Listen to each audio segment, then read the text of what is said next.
before that your car budget they pull, oga, it always give you sign for that your car. But most people they always ignore them, and they know what to be the signs and the wonders. Not until that car don't break down for road. You know, say most time this car leg go open like so. Whenever the budget pull, it always be like so. It go be like say tire not that component of that area where tire the day before.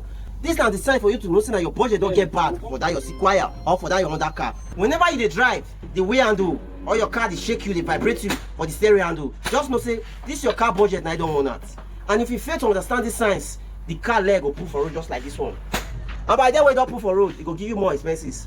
The other way to avoid or to overcome this budget pulling for road, one, now always they meet your mechanic, they check up for the car, the budget dust cover. They make sure say it not get old just like this old one here. Whenever I cut like so, it they make and they cool, they get bad or they want that.